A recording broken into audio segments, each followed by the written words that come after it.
फिर से परमेश्वर का वचन को लेकर आप तक पहुंचने के लिए परमेश्वर ने जो अवसर दिया है उसके लिए मैं प्रभु का धन्यवाद करता हूं। मुझे सुनने वाला हर एक भाई बहनों के लिए मैं तहे दिल से धन्यवाद करता हूं। आज परमेश्वर का वचन से कुछ भाग को हम मनन करने के लिए जा रहे हैं। उसके लिए एक टॉपिक मैं आपके सामने रखने के लिए चाहता हूं। वो इस प्रकार है, आत्मिक परीक्षा में हम कैसे सफल होना है। उस विषय को लेकर कुछ सोच मैं आपके सामने रखने के लिए चाहता हूं, जो पिछले दिनों में परमेश्वर की आत्मा ने मुझे दिया है, वो मैं आपके सामने रखने के लिए चाहता हूं।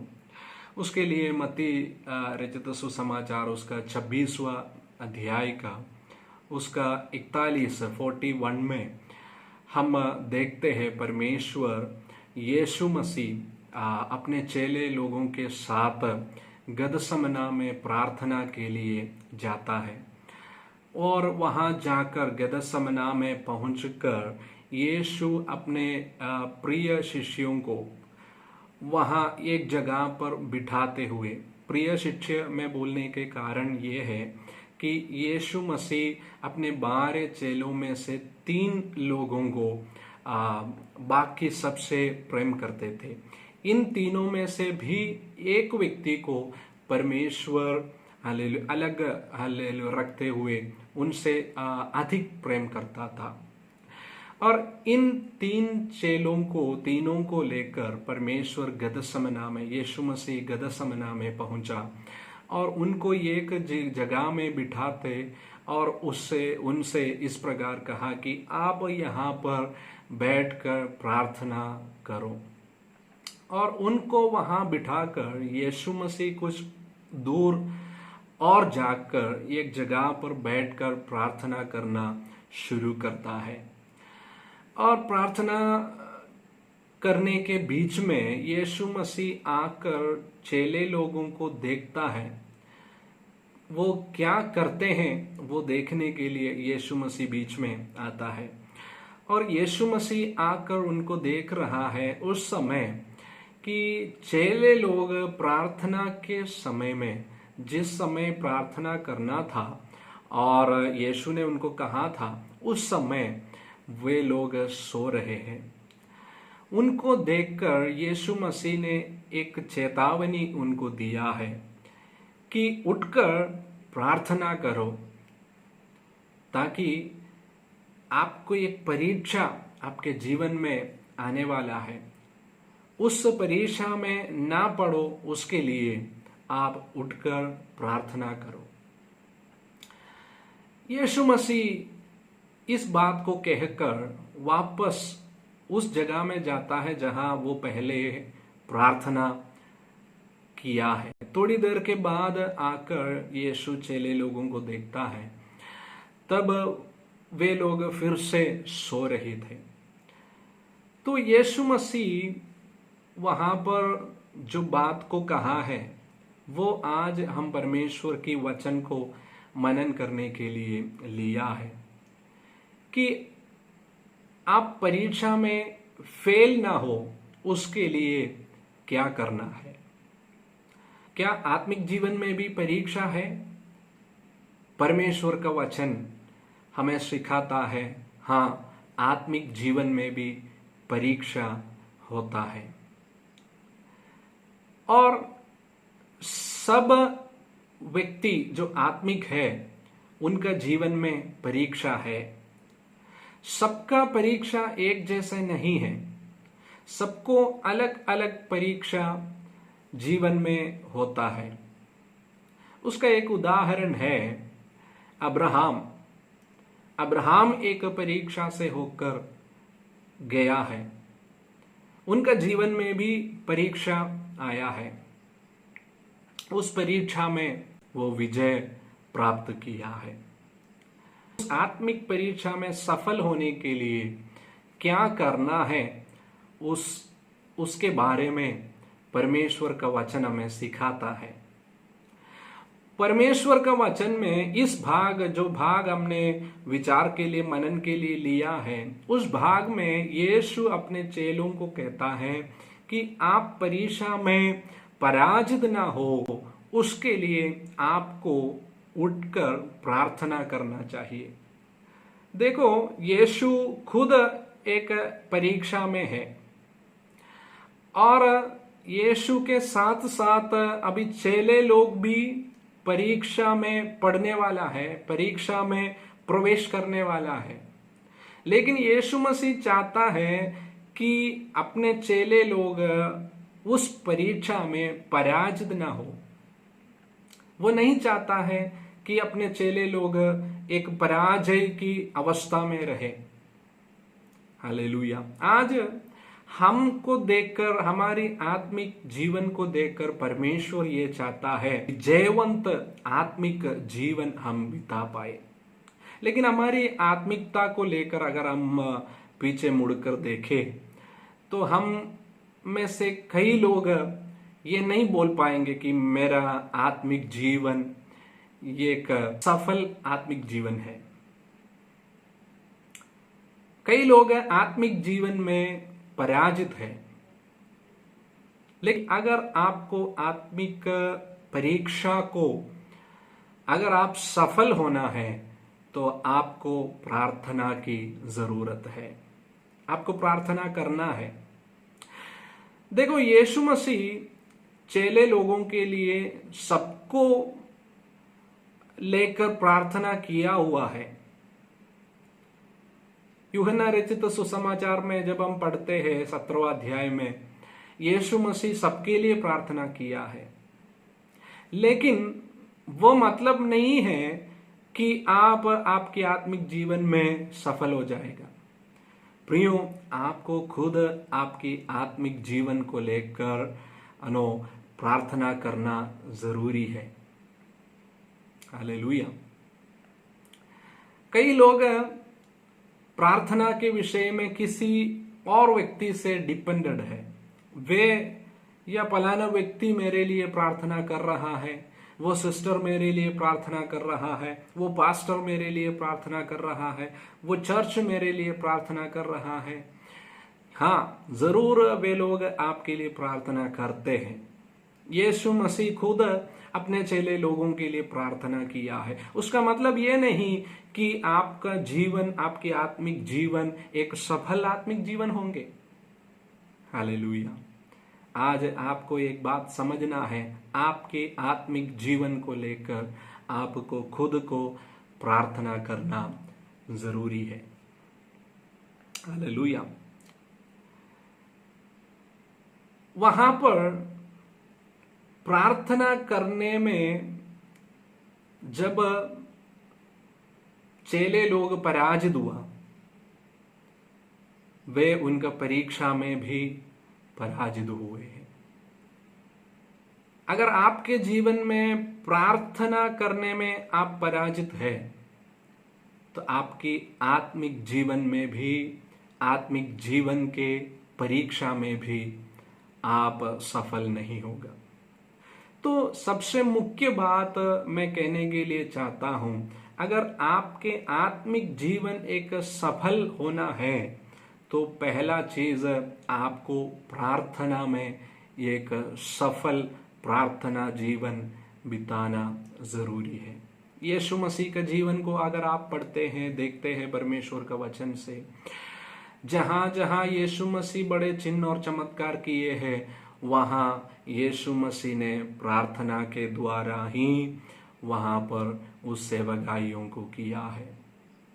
उनके आत्मिक जीवन के शुरुआत से लेकर यीशु मसीह जब बपतिस्मा लेकर, यूहन्ना बपतिस्मा के द्वारा उनकी हाथों से बपतिस्मा लेकर जब वो उस यॉर्दान के नदी से बाहर निकलता है, उसके बाद यीशु तुरंत परमेश्वर की आत्मा के अगुवाई के द्वारा वो जंगल में चले जाता है, मरुस्थल में वो चले जाता है। और वहां पर हम इस प्रकार पढ़ते हैं, आत्मा यीशु को जंगल में लेके गया ताकि शैतान के द्वारा वो उनकी परीक्षा हो, शैतान के द्वारा उनकी परीक्षा हो। इसलिए आत्मा ने यीशु मसीह को मरुभूमि में, जंगल में लेके गया, और उस जंगल में जाकर तुरंत यीशु परीक्षा में प्रवेश हुआ, ऐसा नहीं लिखा है। यीशु 40 दिन और 40 रात वो उपवास में और प्रार्थना में समय बिताता।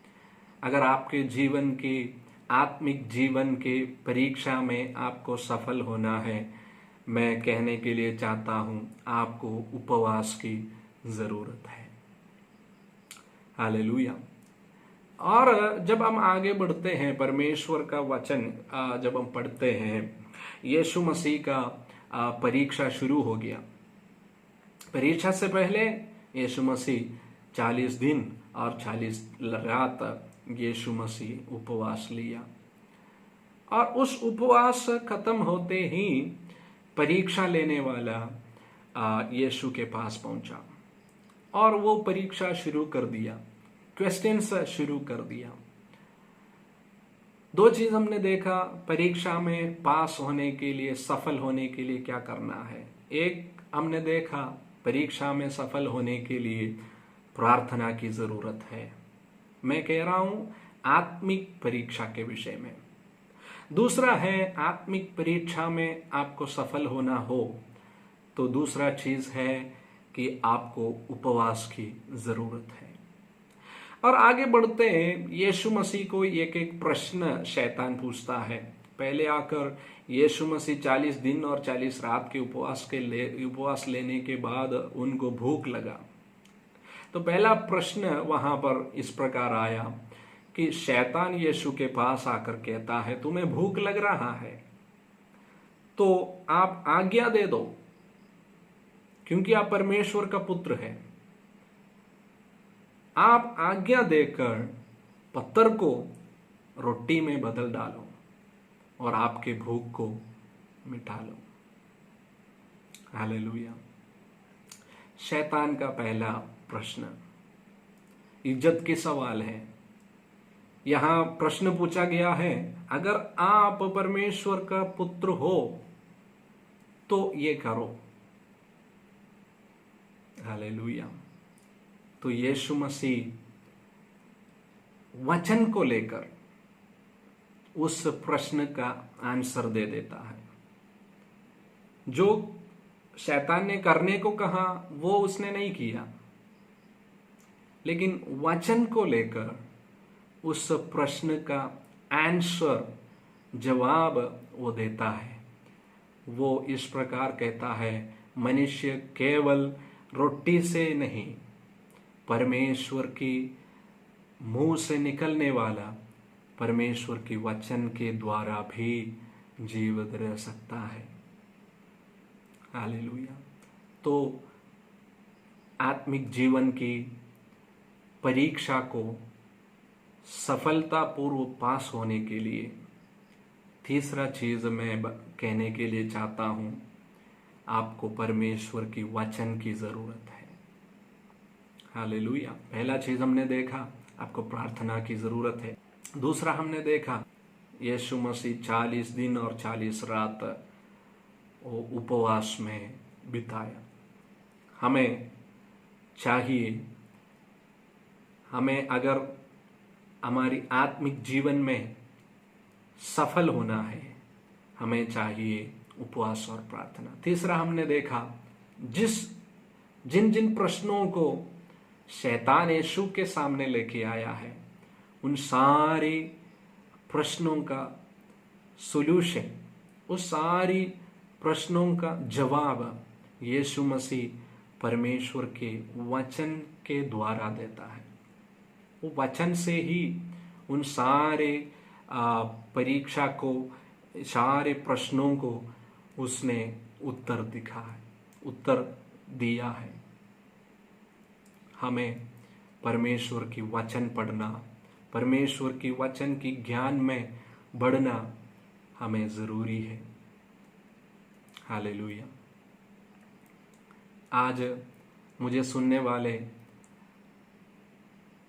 आप अपने आप आपके जीवन में इन 3 चीजों में आप कैसे हैं, आप एक बार अपने आप को परख कर देखिएगा।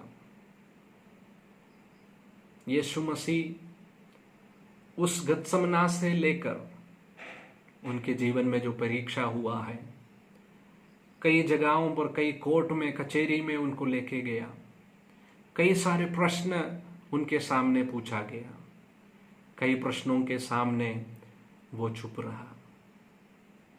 जहां बोलना है वहां उन्होंने जो बोलना है वो बोला। कई बार कई सिचुएशन हमारे सामने आ जाते हैं, हम सब जानते हैं हम आत्मिक लोग हैं, लेकिन जो बोलना नहीं चाहिए हम बोल देते हैं। जहां चुप रहना चाहिए हम बोल देते हैं। जो बोलना नहीं चाहिए वो भी हम बोल देते हैं। लेकिन यीशु को देखो, उस गदसमना में उसने प्रार्थना किया, और उसके बाद जो ट्रायल उनके जीवन में आया है, जो प्रश्न उनके सामने आया है, जो क्वेश्चंस उनके सामने आए हैं, उन सारी बातों के सामने जहां वो आंसर देना चाहिए सिर्फ वहां उसने आंसर दिया। जो बोलना चाहिए सिर्फ वही वो बोला। प्रियो, आत्मिक जीवन की परीक्षा में सफलतापूर्वक आपको पास होना है तो ये 3 बातों को आपको खास ध्यान रखना पड़ेगा। एक है प्रार्थना, दूसरा है फास्टिंग, तीसरा है परमेश्वर का वचन। इन तीनों चीजों में, इन तीनों बातों में हम इन दिनों में खास ध्यान रखें। कई विपरीत परिस्थितियों में जब आप जाते हैं, जैसे यीशु मसीह उस जंगल के अवस्था में गया, वैसे अवस्था आपके जीवन में आते हैं। वो आपका परीक्षा नहीं है, वो परीक्षा के लिए तैयारी करने का जगह है। आपके इन दिनों की जो परिस्थिति में भी एक परीक्षा के लिए तैयार होने के लिए परमेश्वर एक समय आपको अलग किया है। नहीं तो कितने लोग ऐसा बैठकर प्रार्थना करने वाले हैं, कितने लोग ऐसा बैठकर परमेश्वर का वचन पढ़ने वाले हैं, कौन उपवास लेने वाले हैं। हम तो बिजी शेड्यूल में हमारे जीवन बिताते हैं, लेकिन इन दिनों में एक मरुभूमि जैसा अवस्था में परमेश्वर ने हमें, परमेश्वर की आत्मा क्यों अलग किया है। मैं सोचता हूं आने वाले दिनों में कुछ परीक्षा आपके सामने आने वाला है। परमेश्वर चाहता है इन दिनों में आप अपने आप को चार्ज करें प्रार्थना के द्वारा, और परमेश्वर के वचन के द्वारा, उपवास के द्वारा आप अपने आप को एक परीक्षा के लिए तैयार हो जाए, ताकि आपके आत्मिक परीक्षा में, आपके जीवन में आने वाली उस परीक्षा में आप फेल ना हो, आप उस परीक्षा में पास हो जाए। हम अपने आप को प्रभु की उपस्थिति में समर्पण करेंगे। हम अपने आप को प्रभु की उपस्थिति में इस सुने हुए वचन के सामने समर्पण करेंगे। इन दिनों में हमारे प्रार्थना जिंदगी कैसा है, हम पीछे मुड़कर देखेंगे। क्या हम इन दिनों में परमेश्वर के उपस्थिति में उपवास के साथ बैठ पा रहे हैं? क्या हम परमेश्वर का वचन को मनन कर पा रहे हैं? अगर आप समझते हैं इन बातों की, हाँ मेरे जीवन में इन बातों की कमी है, तो इन दिनों में जो समय परमेश्वर आपको देता है, अलग कीजिए प्रार्थना के लिए, अलग कीजिए उपवास के लिए, अलग कीजिए परमेश्वर का वचन पढ़ने के लिए। जरूर आपके जीवन की परीक्षा में आप फेल नहीं होगा, आप सफल हो जाएगा।